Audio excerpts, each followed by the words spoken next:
안녕하세요. 뉴스반장입니다. 아까 제가 정견 발표 시간에 말씀드렸던 것처럼 어려울 때 힘든 자리를 맡았습니다.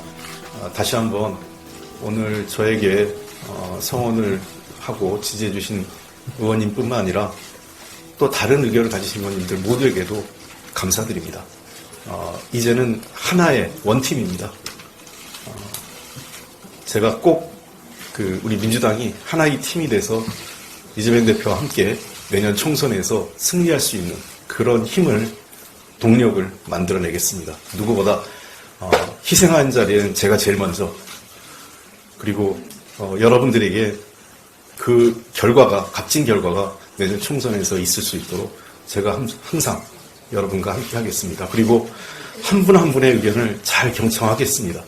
말씀드린 대로 결정 과정에서는 원칙과 기준을 갖고 민주성과 다양성의 바탕에서 결정하고, 과정은 투명하고 공정하게 그리고 유능하게 관리해내겠습니다. 그리고 그에 대한 책임은 제가 제일 먼저 지겠습니다. 다시 한번 오늘 당대표께서 굉장히 어려운 단식으로 건강도 좋지 않은 상황에서 영장 실질 심사를 받는 지금 같은 시간대에 이런 원내대표 선거를 했다라는 거에 대해서 상당히 저희들도 마음이 편치 않습니다. 아마 의원님 여러분 모두 그러실 거라고 생각을 합니다. 그런 만큼 여러분들과 함께 당대표님의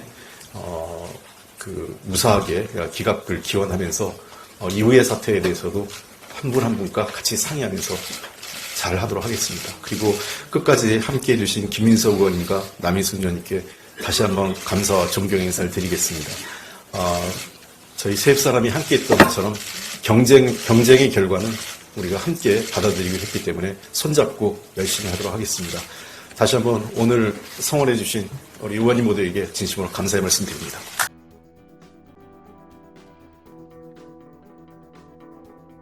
이번에 세계부처 장관 신원식, 김행, 유인촌 2008년도로 돌아가는 것 같은데, 거기다 신원식 장관 후보자 같은 경우는 뭐 쿠데타 용인 발언까지 했단 말이죠.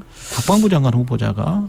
이번에 그 세 분 하는 것을 보면서 이게 장관이 아니라 이게 참 가관이구나 하는 생각이 들 정도입니다. 국민을 너무 우습게 보는 것 같아요.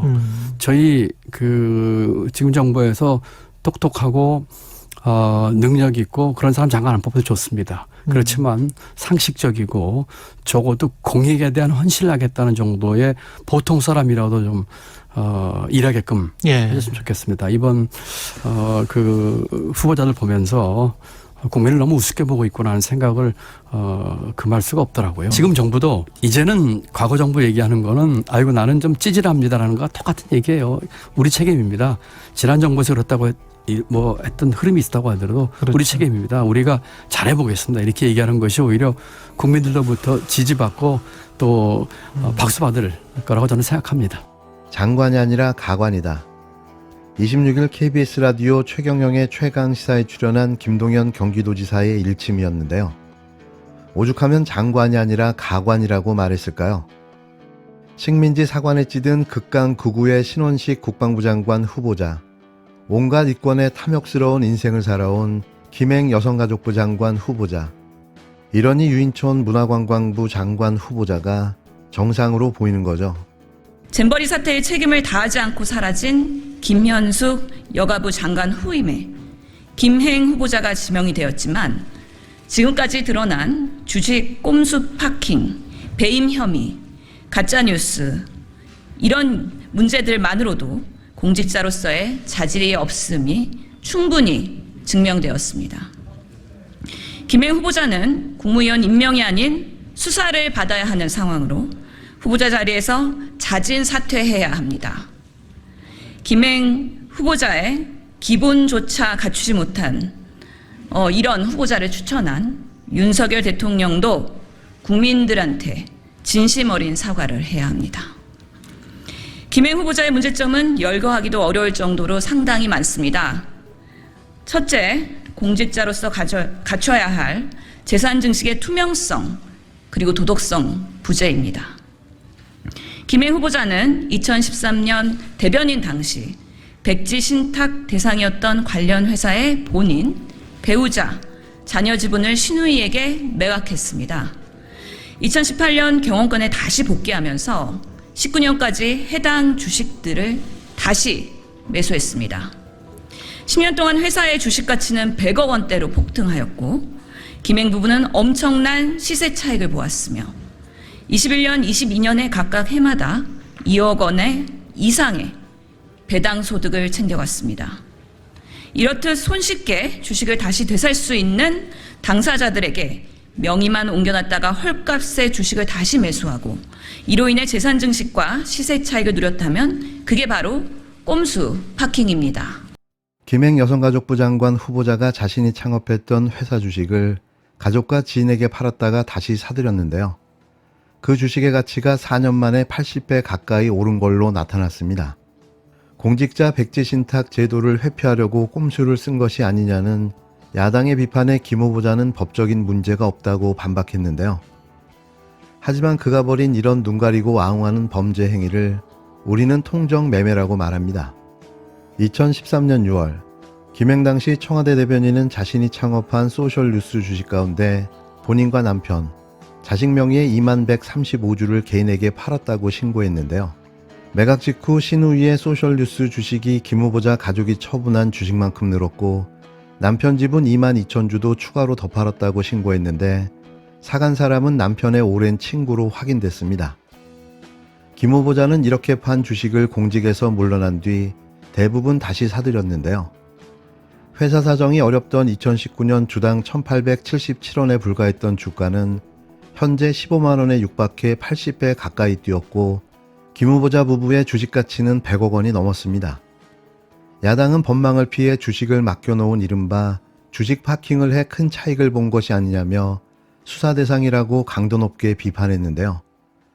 누가 봐도 모든 정황이 통정매매, 범죄 혐의로 의심되는 거죠. 김 후보자는 남편의 지인은 초기부터 함께 투자한 공동 창업자로 폐업을 고민하던 시기 투자자에게 피해가 가지 않도록 매입가대로 되사준 것이라고 해명했는데요. 주식 가치가 뛴 것은 사업구조 개편 등 경영 혁신을 했기 때문이라고 주장했습니다. 하지만 남편의 지인은 이 회사와는 아무런 관련이 없는 자로 확인됐는데요. 회사 임원 명단에도 등기부 등본에도 이 사람의 이름은 존재하지 않았습니다. 이에 김행 후보자의 해명이 더 가관인데요. 그는 폐업하는 회사를 제가 2019년도에 극적으로 그래서 5년 후에 79배의 기업 가치를 키웠습니다. 이 성공한 기업인을 범죄자로 보는 것이 이게 맞습니까? 라고 항변했는데요. 정말 이게 맞습니까? 이게 말입니까? 막걸리입니까? 김 후보자는 청문회에서 모든 의혹을 해명하겠다는 입장이지만 여야는 인사청문회 일정도 잡지 못하고 있습니다. 그런데 이게 어디 김행 후보뿐입니까? 극우 국방부 장관 후보자 신원식, 돌아온 블랙리스트 문체부 장관 후보자 유인총까지 나라 꼴이 엉망진창입니다. 그런데 김행, 이분은 또 왜 이러는 걸까요? 머리에 꽃을 꼽아주고 싶은 마음이 생기는데요. 걱정입니다. 이런 분이 여가부 장관이 된다는 사실이 말이죠. 너무 가짜뉴스가 쏟아져서 이거 하늘 좀 한번 보실래요? 이거 하늘 좀 한번 보실래요? 이거 하늘 좀 한번 보실래요? 한번 이렇게 열린 마음으로 한번 팩트, 사실을 좀 보셨으면 좋겠어요. 어저께도 너무 가짜뉴스가 쏟아져서 제가 이거를 일일이 답변을 드리는 것이 좋을지 상당히 고민하고 어떤 기사들은 대응할 가치조차도 없더라고요. 제가 열흘 전하고 비교를 해보니까 열흘 전에 그냥 행복하게 살았던 사람들이 열흘 만에 마녀가 된 것 같아요. 마녀가 된 것 같아요. 마녀가 된 것 같아요. 청문회 일정이 뒤로 미뤄지고 있기 때문에 사실은 예. 결단을 좀 내려야 됩니다. 우리 당 입장에서는. 그렇군요. 계속 끌고 갈 수 있을 것인가. 아니 나와서 뭐 갑자기 하늘 좀 쳐다보세요 뭐 이런 소리를 하는데 예. 지금 언론이 제기했던 모든 의혹이라는 게 다 사실로 드러났어요. 예. 그리고 난 다음에 가짜뉴스라고 이야기를 하기 시작하면 예. 도대체 우리 당의 이 국민들이 바라봤을 땐 도대체 그동안 우리가 가짜뉴스 척결하겠다라고 이야기하는 게 뭐가 됩니까? 예. 부끄럽죠.